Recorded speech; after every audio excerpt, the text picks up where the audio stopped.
বিশ্বকাপ জয়ের গুরুত্ব নিয়ে মুখোমুখি হয়েছেন রোনালদো ও মেসি। পিয়ার্স মর্গানকে সাক্ষাৎকারে রোনালদো বলেন, বিশ্বকাপ জিতে কি হয়, ৬-৭ ম্যাচ জিতলেই কি সেরা হওয়া যায়? তার জবাবে মেসি জানান, বিশ্বকাপই একজন খেলোয়াড়ের জীবনের সর্বোচ্চ প্রাপ্তি, এরপর আর কিছু পাওয়ার থাকে না। দুই মহাতারকার এই মন্তব্যে ফুটবল দুনিয়ায় নতুন বিতর্কের ঝড় উঠেছে। বিশ্বকাপ জয় নিয়ে আবারও মুখোমুখি হয়েছেন দুই কিংবদন্তি ক্রিস্টিয়ানো রোনালদো ও লিওনেল মেসি। ইংল্যান্ডের সাংবাদিক পিয়ার্স মর্গানকে দেয়া এক সাক্ষাৎকারে রোনালদো প্রশ্ন তোলেন, বিশ্বকাপ জিতে কি হয়, ৬-৭টা ম্যাচ জিতলেই কেউ ইতিহাসের সেরা হয়ে যায়?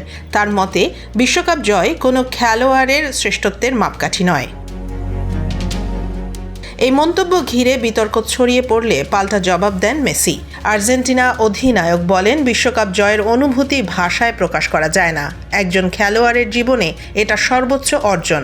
বিশ্বকাপের পর আর কিছু পাওয়ার থাকে না। মেসির মতে এই অর্জনই একজন খেলোয়াড়কে তার পেশার শীর্ষে নিয়ে যায়। মেসি আরও জানান, ক্লাব ও ব্যক্তিগত পর্যায়ে তিনি সব অর্জন করেছেন, কিন্তু বিশ্বকাপ জয় ছিল স্বপ্নপূরণ। তিনি বলেন, আমরা কোপা আমেরিকা ও বিশ্বকাপ দুটোই জিতেছি। ফুটবল জীবন শেষ করার জন্য এর চেয়ে উপযুক্ত সময় আর নেই।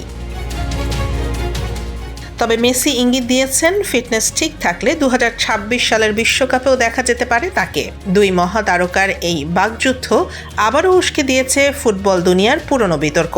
কে আসল গ্রেটেস্ট অফ অল টাইম?